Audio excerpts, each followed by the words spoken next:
Well, welcome everybody to this Hudson Institute virtual panel. We are, of course, doing this in collaboration with the Israel Africa Research Institute. My name is Joshua Meservey. I am a senior fellow at Hudson Institute focused on Africa studies. Very pleased to have two distinguished panelists with us here this morning.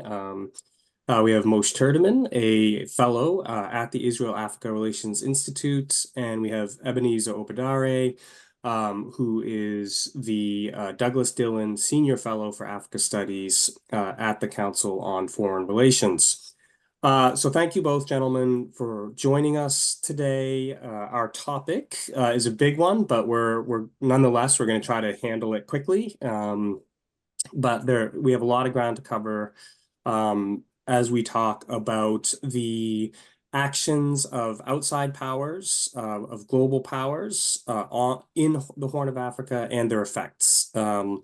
So maybe before we get into some of the nitty-gritty, Ebenezer, can you give us briefly why is the Horn of Africa important? Like, why are we even having this discussion? I feel like sometimes we skip past that part and it's it should be incumbent upon us to explain to everybody why this matters. So give us your take on sort of the broad strategic implications of the Horn of Africa. Yeah.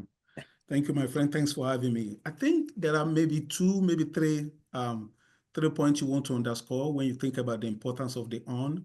One is obviously the fact that it's an area of chronic political instability.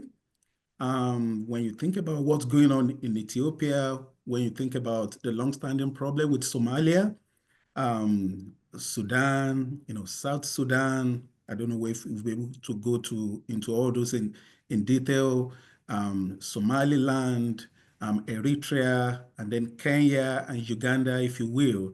So it's a region of intense political contestation and is an area of Africa that for a while, and not illegitimately, has been associated with political instability. So thinking about political instability, but also thinking about the long-term solutions to that makes the Horn very important. The second reason why I think the Horn is worth taking seriously is because of, this is the elephant in the room, of course. It's become the playground for Al-Shabaab, Al-Qaeda, and Al-Qaeda-friendly jihadist, Islamist, extremist groups. And I think, I seem to recall that one of the first things that President Trump did when he became president was to basically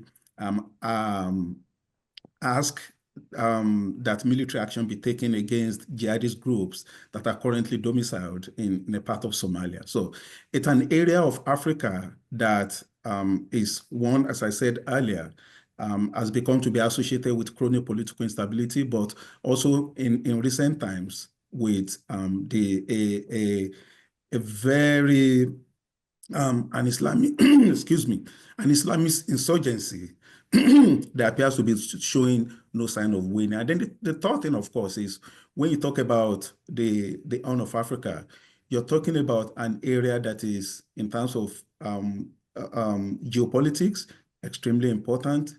Access to the Red Sea is important for all the countries in that zone. And it also means that it's a region of Africa that has attracted and continues to attract great power interests. China is interested, Russia is interested, and the middle-level powers in international politics that we don't typically pay attention to are also interested. And I'm talking about, the Gulf countries, Iran, United Arab Emirates, Saudi Arabia, Turkey.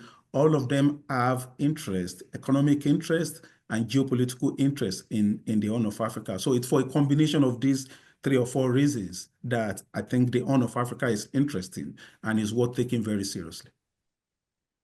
Yeah, thanks, Ebenezer. Definitely agree with all those points.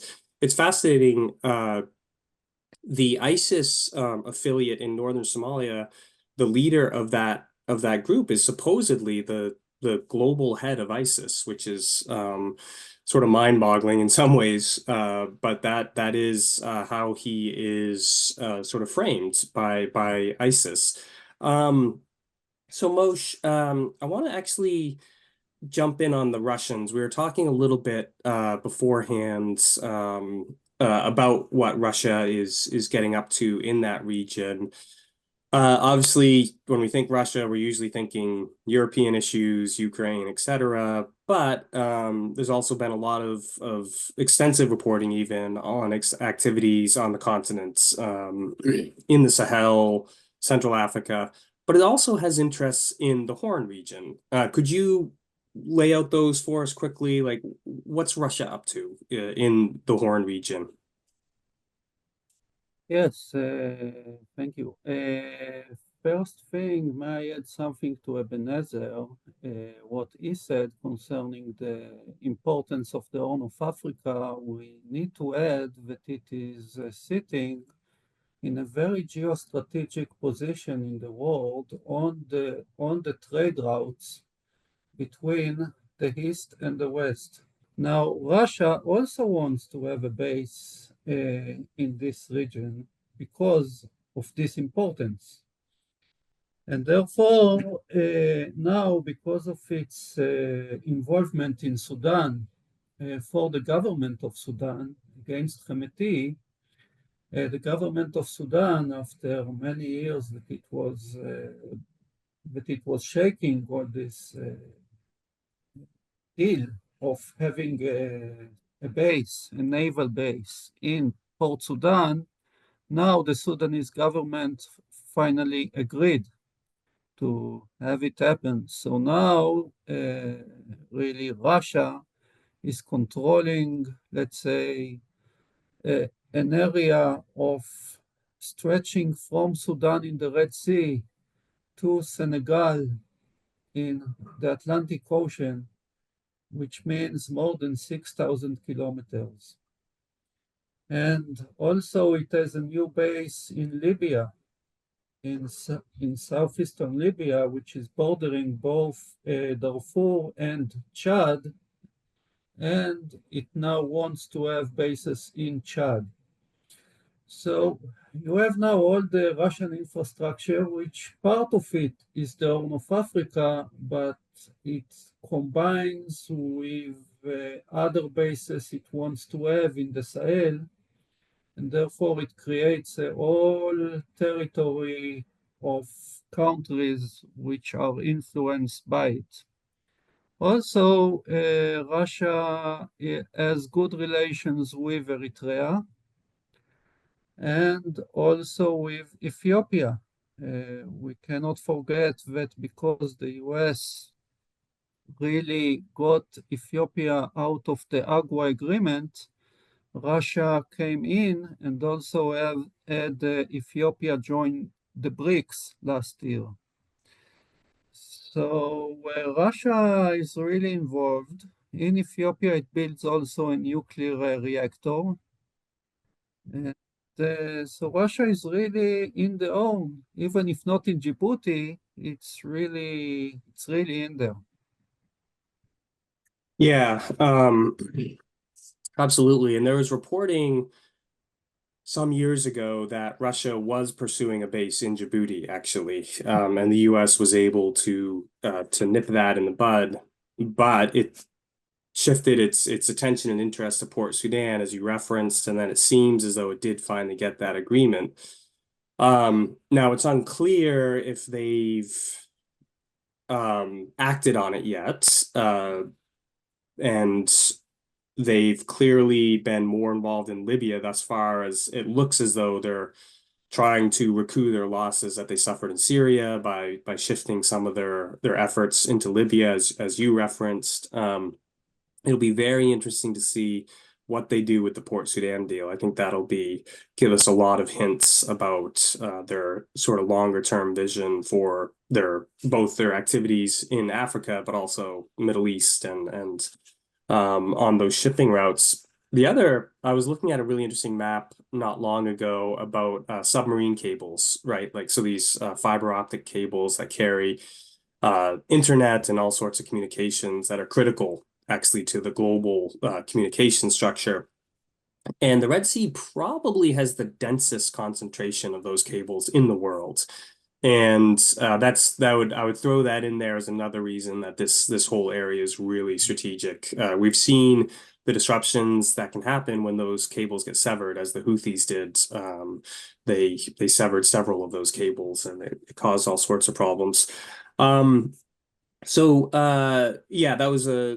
for that overview. Since we're talking about strategic shipping lanes, Somaliland, Ebenezer, frequently comes up when we start talking about the Bab el Mandeb Strait, the Gulf of Aden.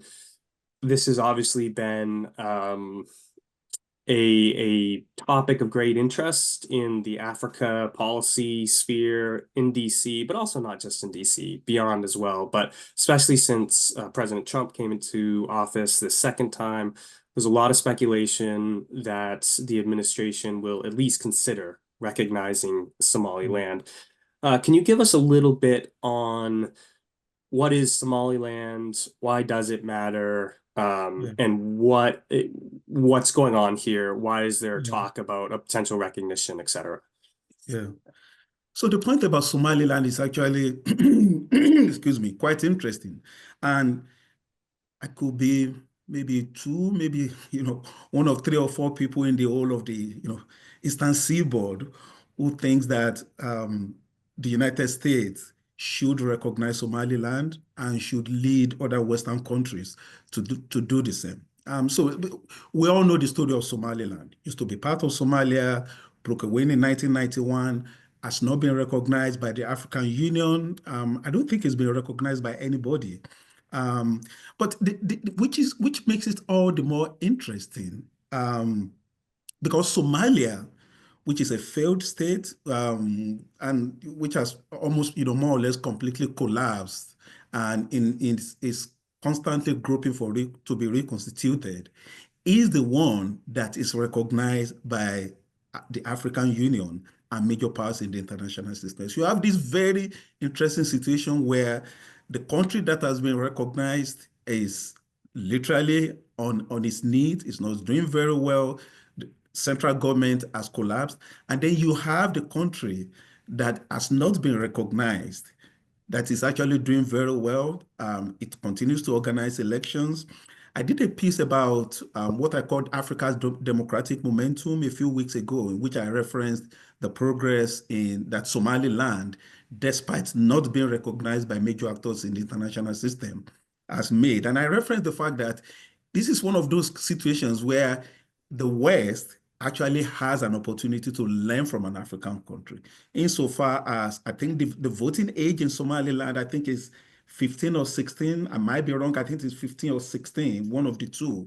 And I said, oh, there's an opportunity here for the West, maybe the United States, to say, what if we were to lower the voting age in the United States from 18 to 15 and 16? What does that look like? I was just being provocative. But what I really wanted to do was to draw our attention to what's going on in Somaliland, and to what I consider to be the ongoing injustice of not extending recognition to an African country that has proven itself and is, for all intent and purposes, remarkably stable. But I think the larger issue here that I think goes beyond maybe an African country or in an African context is also the politics of recognition, right? What does it really mean? What does recognition do for a country, right? Now, Somaliland can do with recognition, and I hope that whatever this administration does, that at least it takes seriously the argument for recognizing Somaliland. But at the end of the day, part of what I think the message that Somaliland is sending to all of us, students of African politics, is look at what can be accomplished without recognition. And then at the end of the day, it's also pointing a finger to Somalia, saying, look at what happens even though a country has been recognized. So I think that's an interesting. And then maybe a final thought I would like to put there, maybe on an even more provocative basis, is I understand why the African Union is refusing or at least hesitant to recognize Somaliland. And I think you could at least accuse the AU of being consistent in the sense that they're basically extending the legacy of the Organization of African Unity, which is, they came out in 1963 and said, we're going to respect colonial borders, which I think is really interesting because in every other instance, when people think about colonial legacy, they talk about overthrowing the colonial legacy. But in this very instance, everybody is saying we're going to maintain the status quo ante as was inherited from respective colonial powers. But I think there's a conversation to be had there. And I'm not just thinking about Somaliland. I'm thinking about, the problem in Eastern Congo, for instance. Should we have a rethink about colonial borders, right? I know I'm standing the honest nest just a little bit here, right? Because I can see the slippery slope argument again. Like, okay, if you recognize Somaliland and if you were to sort of tinker with the borders in Eastern Congo, what next? Where do you stop? I'm originally from Nigeria, right? Do you allow the Igbos to go in Eastern Nigeria? I understand those questions are there, but I'm suggesting that maybe what we've done so far in terms of sort of holding those borders sacrosanct and sacralizing and fetishizing them, maybe we should pull back a little bit of that from that and have a rethink. And if you are going to do that, and if you are going to say, sometimes redrawing those boundaries actually leads to very positive consequences, look no further than Somaliland. The AU is going to demarche you, Ebenezer. I know, I'm in trouble right now. Yeah, you're never getting invited to Addis again by the AU. That's for sure. Yeah. So we could have. I mean, we could talk for hours about colonial board. It's a fascinating topic. And my perspective, something that I've heard said, which is really interesting, is the scramble for Africa. The way colonial powers interacted with the continent, it's frequently framed as they tore apart Africa, right? Like they divided it up. But you could also think about it as they lumped it together in some ways, and they shoved regions and peoples together who didn't want to be together, and and that's led to a lot of problems. But again, different topic for a much longer discussion. Moshe, so you gave us that good overview of Russia and its activities in the Horn. We were just talking about Somalia and Somaliland. The other big actor here, of course, is China, right? You already referenced its base in Djibouti. Can you give us, in sort of broad terms, what are the types of engagements that China gets up to in the Horn? Does it prioritize this region? Excuse me. And what are there any effects that we can observe of Chinese engagements in this region? Yes, so I will get back to Somaliland just to say that Somaliland is tied up with Taiwan. Now, it has diplomatic relations with Taiwan as of, I think, 5 years ago, if I'm not mistaken, or something like this. And so recognition of Somaliland as an independent state is just against the Chinese agenda, because it really means recognizing Taiwan. So if we go back to the politics of recognition or non-recognition, we have the club of unrecognized states that are coming together, but China doesn't like it so much. And China is allied with Somalia in the Horn, and not with Somaliland, of course. And therefore, it is allied also with Ethiopia and Djibouti. And we see also, I think, very rare agreement these days between China and the US over Somaliland, or over the backing of Somalia. We see it with the US bombing ISIS in Somalia. We see it with China backing Somalia against what was the agreement, what should have been the agreement between, or the MOU between Ethiopia and Somaliland, which is, of course, will not happen because as we know, just yesterday or 2 days ago, there was a visit of Abiy Ahmed from Ethiopia in Somalia, and they are discussing now which port in the Indian Ocean he will get access to. So therefore, and Ethiopia really doesn't. I wish also Somaliland will be recognized because Somaliland is, alongside Djibouti, the most stabilized country, let's say, in the Horn of Africa. So yes, there is no terrorism in Somaliland at all. There is no Al-Shabaab there. There is no ISIS there. There is nothing. Very secure country. So just this gives a model to the rest of the Horn of African countries and also to many African countries as well of how to do things. However, I'm not sure it will happen because of all the international agenda that I'm not sure is for this kind of thing. As for China, it is very much involved in Djibouti, in which it has a base as of August 2017. It is very involved in Ethiopia, where it has a lot of investments. It also helped Abiy Ahmed's regime to stay in power during the civil war there against the Tigraways. It all with drones and other stuff. It is very involved in Somalia itself, where it has a monopoly on the tuna fish, and which is very important for the food security of the Chinese.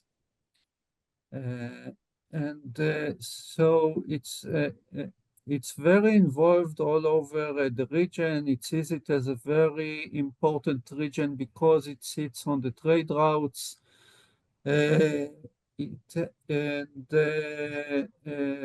Chinese ships continue to travel through the Red Sea. Despite the Houthi attacks on other kinds of ships, Chinese ships do travel through the Red Sea.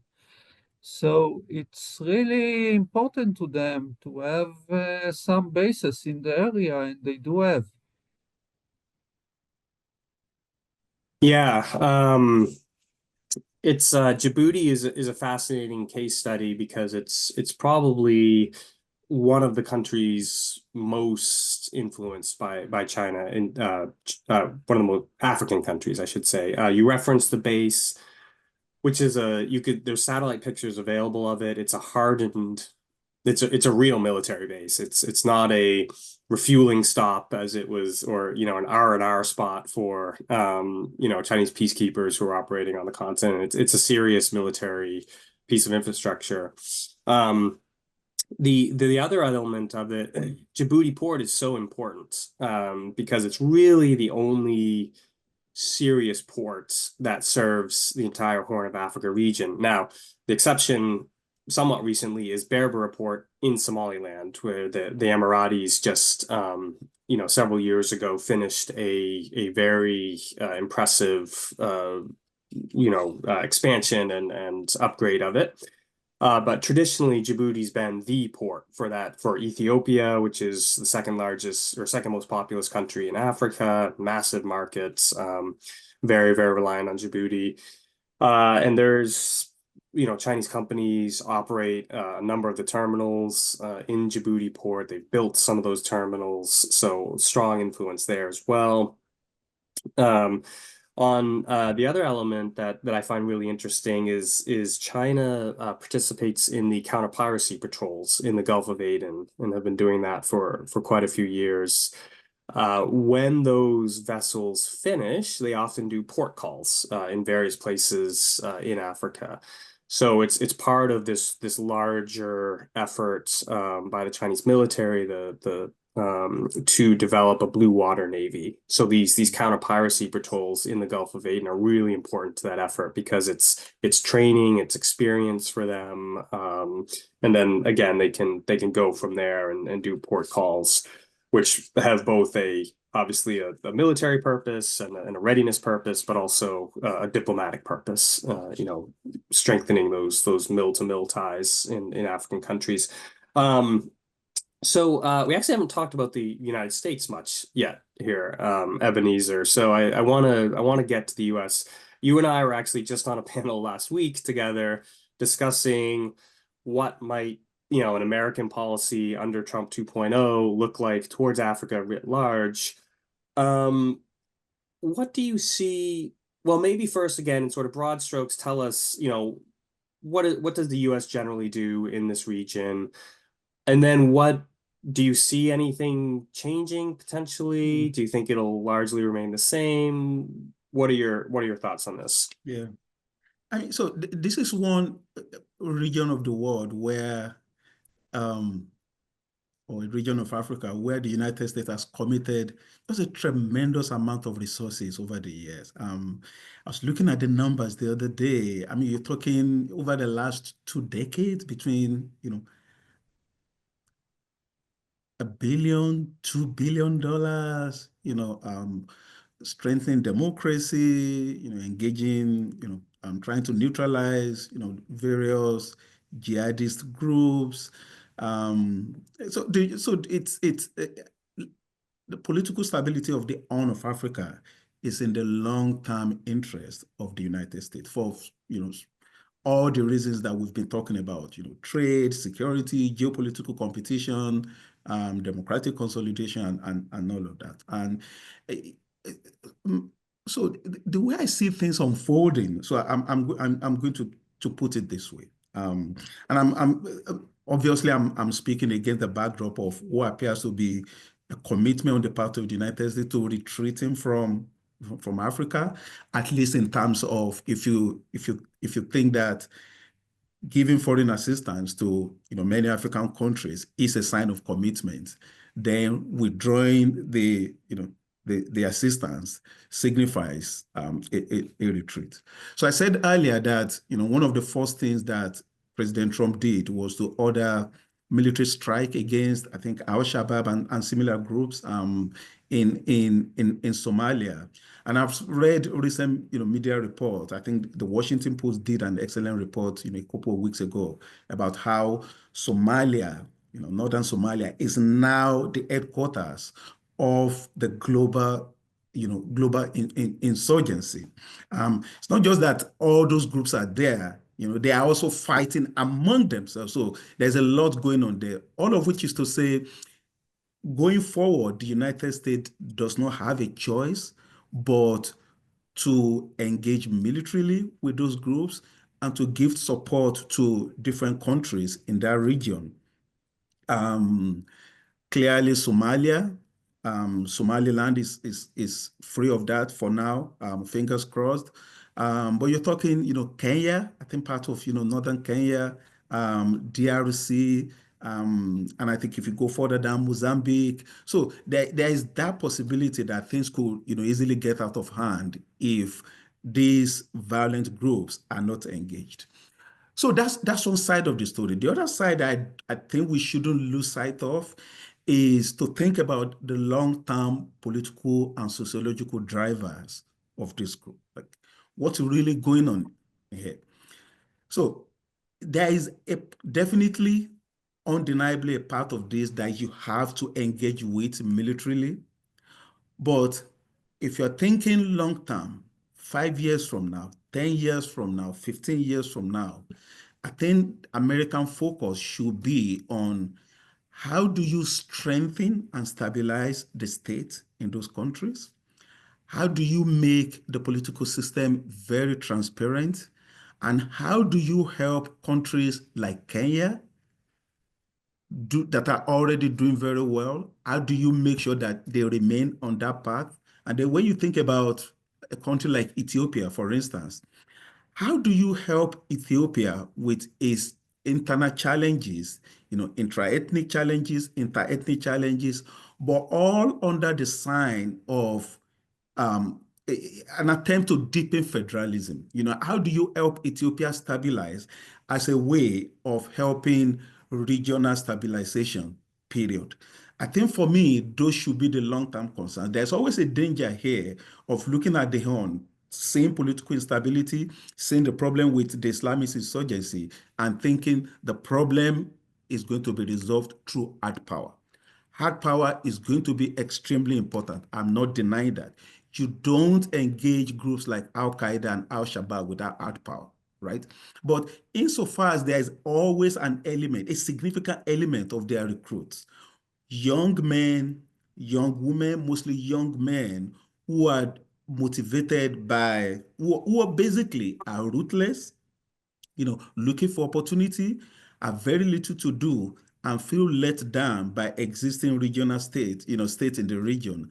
How do you design programs that will appeal to those young people as a way of taking them away from the temptations of joining groups like the insurgency? So anyway, to put it in a nutshell, right? Long term, I think we should focus on a combination of hard power and soft power. Soft power being a frank assessment of the genuine needs of citizens within those countries and investing resources materially and morally in those countries with a view to securing them and making sure that young people do not fall into the claws of the insurgency. Yeah, it seems clear that the Trump administration is going to remain focused on counterterrorism. You referenced the strikes in Puntland up in the north. I think there's been 3 or 4 maybe at this point. I've sort of Yes, lost I track, think but about there's 4, been yeah. multiple. Yeah. So that's a pretty clear signal, right, that the Trump administration remains concerned about this. I'm curious to see if the administration will repeat what it did in its first term in withdrawing American troops, because there are a small number of troops in Somalia engaged in sort of assistance activities and such. I wouldn't be surprised if they do withdraw those troops again, but I don't think that means they're going to ignore counterterrorism. Yeah. I'm glad you mentioned Kenya because we haven't talked about it much yet, but again, in the first Trump go round, Kenya was one of the African countries that got a fair amount of administration attention. So they were negotiating this free trade agreement.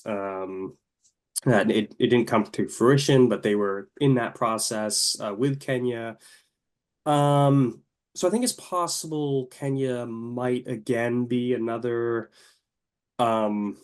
area of focus possibly for the administration. We'll have to see, who knows, but I think it's possible because it is, for the reasons we all know, it's relatively stable, it's democracy, it's a security partner, it's fighting in Somalia against Al-Shabaab, and there's just historically been strong US-Kenya links. It's just a relationship that goes back decades now. So we'll see. Ethiopia's such a mess, and maybe I'll bring in Moshe on this one. But I don't know. I don't know how the U.S. plans to approach Ethiopia. I could see it going in one or any number of directions, really. You could argue maybe that President Trump's closeness to the Egyptian President Sisi, might lead the Trump administration to take a slightly more aggressive stance with Ethiopia on the issue of the Grand Ethiopian Renaissance Dam, which is we know, but for the audience, is an Ethiopian dam built on the Nile River upstream from Egypt. And so the Egyptians very worried about this dam. The Ethiopians have gone ahead with filling it. I think they're almost done or are done perhaps. And again in the first Trump term, the Trump administration was mostly pro-Egyptian, I would say, on trying to resolve this dispute. And they actually did try to mediate it, and without success. So that could be a point of friction between the administration and Ethiopia. But it could also be the case that they look at Ethiopia and say, okay, second most populous country in Africa, massive economic potential. So maybe that facilitates some links. Or they look at it and say, what a mess. Fighting in Amhara, fighting in Oromia, continued tensions with Tigray. We maybe just don't want much to do with this. Yeah. Again, I have no idea. I'm just sort of throwing out random thoughts about Ethiopia. But Moshe, maybe you can weigh in on that. The U.S. posture towards Ethiopia under the previous administration. Do you have a sense of what that looked like, and any? Do you want to? I'll put you on the spot and ask you to prognosticate or make predictions, which I hate when people do. But can you give us any sense of how you think maybe the administration might approach Ethiopia this time around? It's a very hard question, really, but maybe we will start by going to history. The US really had the security cooperation with Ethiopia between 1953 and 1977. And then it was over, and then Mengistu went to the Russians. And it was in the beginning of the Somalia-Ethiopia war in 77. And then the Russians saw Ethiopia as the center of the region, and therefore they went to help the Ethiopians with their Cubans allies. And the US went and helped Somalia, and all of it was really, and then the US was not in the region since 1978 until the end of the Cold War. So if we go back to that point, we can see that now Ethiopia is going back to the east. Seems Ethiopia also, because the US really got it out of AGWA. The Biden administration didn't like how it pursued the civil war against Tigray.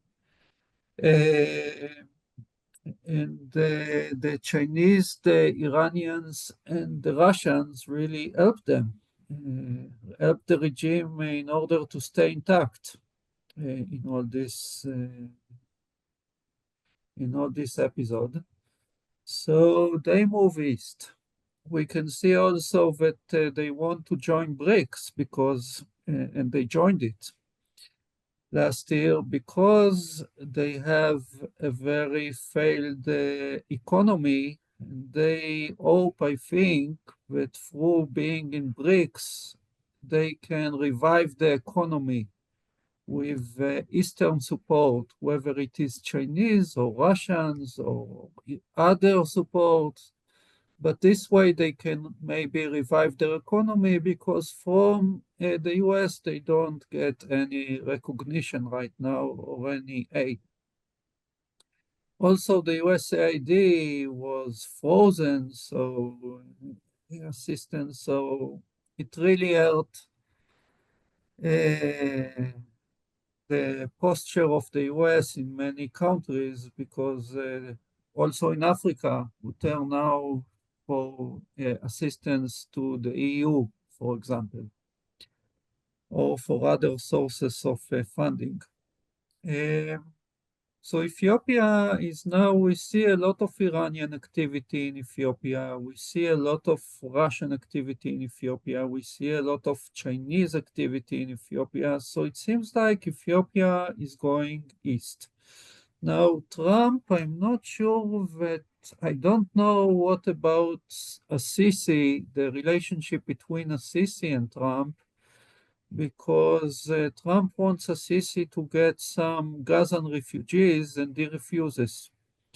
So I don't know if it will hurt, all this episode will hurt the relationship between the US and Egypt or not. I don't know. Because we see with Trump, we don't know just what he's going to do. So I really don't know, but and maybe we'll come back to Ethiopia because we see, for example, that in Mali, the US wants to go back to the Sahel, even if Russia is there, even if China is there. So I'm not sure that Trump will not get back to Ethiopia because, again, Ethiopia is a very central country in the region, maybe the central country in the region, other than Kenya. And with Kenya, the US has very good relations. Also, during the Biden administration, Kenya was a special ally. Now, I think it will continue to be in this status under the Trump administration. So I don't think that things will change, but I think that the US may go back to Ethiopia because of the economic potential. Yeah, I think that's right. It was a really good point about the friction that might exist now between President Trump and President Sisi because of the Gaza issue. That's a good point. Whether that has ramifications for the U.S.-Ethiopia relationship, who knows? But interesting development there for sure. You mentioned Iran, so let's just stick with you quickly on Iran, and then we're already approaching end time, and then we'll go to Ebenezer to wrap us up. But you talked about the Iranian weapons in Ethiopia, the drones that appeared during the war against the civil war between the federal government and Tigray. The Iranians have also, former now, President Raisi also visited Kenya last year. First time Iranian president had visited the continent in something like a decade.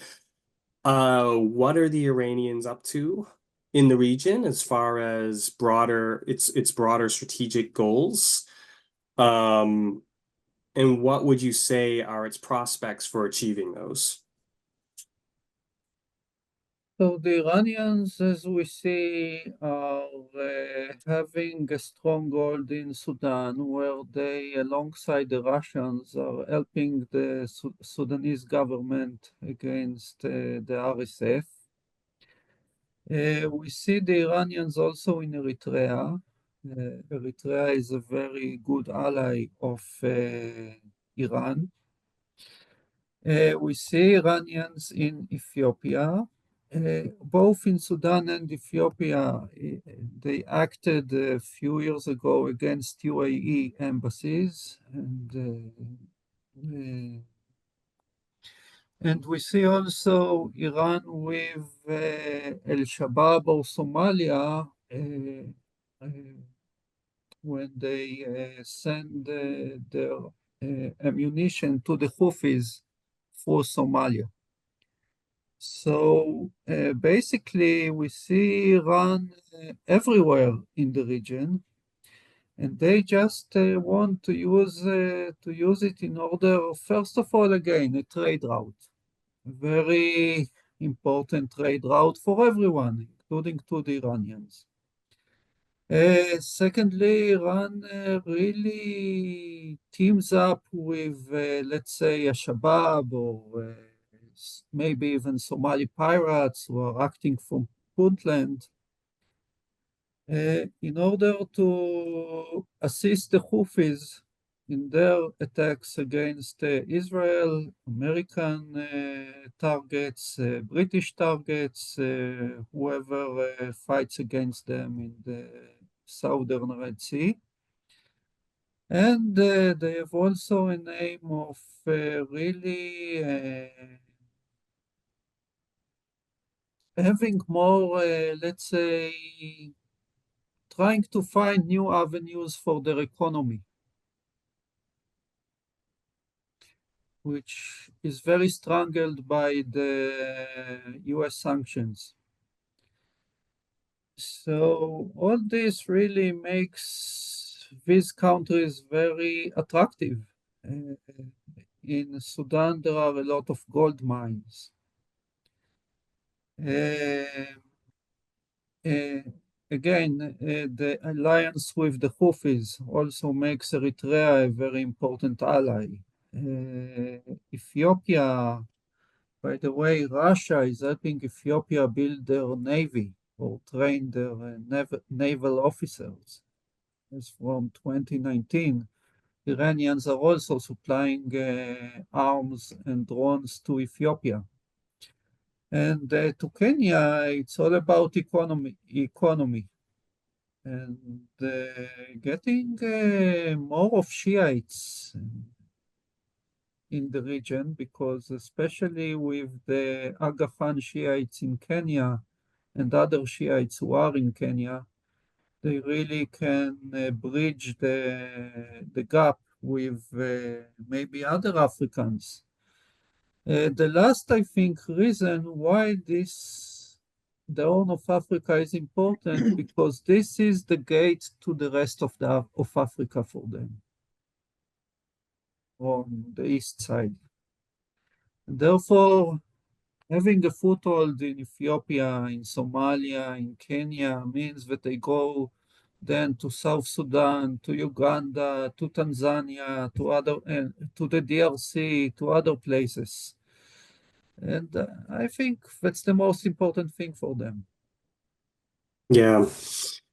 Yeah, I mean, the Trump administration is bringing back maximum pressure on the Iranians, so it'll be very interesting to observe what effect that has in Africa, because you just laid out all of the Iranian activities that are going on and their hopes for the continent. So we'll see what maximum pressure. Maybe to add one point, is the fight against Israel is also in the Horn of Africa. It's very important to both countries, both Iran and Israel, from strategic reasons. Therefore, the more Iranian involvement, then maybe, relationship between Eritrea and Israel are anyway not so good. So maybe to make them even less good. The issue of Ethiopia, they can sabotage Israeli targets in Ethiopia or have it as a base, or Somalia or Ethiopia or Eritrea or now Sudan, as to harm Israel or Israeli aims in the Horn of Africa or Israel itself. Yeah, there's a long history of Iran targeting Israelis or Israeli companies or the Israeli presence throughout Africa, really, but including in the Horn. There were abortive attempts to shoot down an Israeli airliner that was in Kenya, I believe, probably Yes. 20 years ago or something. Right. So there's a long history here of this. We're already pretty much out of time. We could have gone for a long time, but I want to kick it back to Ebenezer. Ebenezer, what did we miss? Or is there something you want to emphasize? Can you wrap us up here? Just an opportunity, I think, presents itself here to for the United States to sort of have a fundamental rethink of his Africa strategy. As I said earlier, there's a temptation when you think about a region like this to think, you know what, we're going to use the feast. If the feast doesn't work, we're just going to walk away. Whereas I would think that the messier this thing is, sometimes the more challenging it is to think about solutions outside, the conventional framework. I wouldn't give up on, I wouldn't even give up on Somalia. I mean, the situation is dire, right? But I'm one of those people. I remain committed to the idea that human problems always lend themselves ultimately to human solutions. And insofar as there is not a one sentence or one phrase solution to all of this, I think if there's anything that the crisis in the Horn of Africa calls for, it's seek you first the political kingdom, and everything else shall be added unto you. The more democratic, the more stable, the more transparent the countries in the region become, the greater the likelihood that they will be prosperous, and the greater the chances that they will become that we'll be talking about a region probably 20 years from now whose political profile and whose sociological and economic profiles are significantly different from what we've come to expect and what has been the case over the last 2 or 3 decades. So I wanted to leave us on that note of optimism. Well, thank you for that. It's good to have an optimistic note. So often these discussions, and I'm guilty of this myself, can be fairly pessimistic. But I think your point about the governance piece is spot on.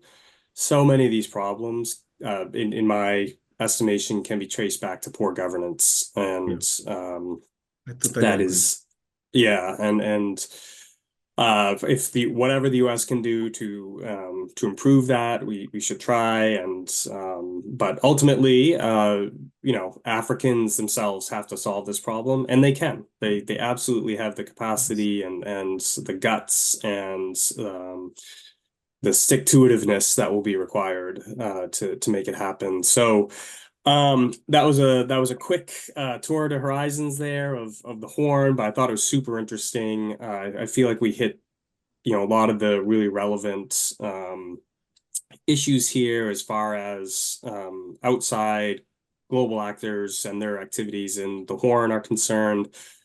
This is a part of a series, so we'll also be looking at regional actors in the Horn. We referenced some of them already, but especially we'll be looking at what the Gulf Cooperation Council countries get up to, like the Saudis and the Emiratis and the Qataris, as well as the Turks and others. Then we'll also be looking at the Houthis and what their effects have been in the Horn. And then we'll also be looking specifically at Sudan. So thank you both to Ebenezer Obadare, Moshe Terdeman. Really appreciate your insights and your time here. Thank you to the Israel-Africa Relations Institute. Thank you all for tuning in, and we'll see you for the next one as well.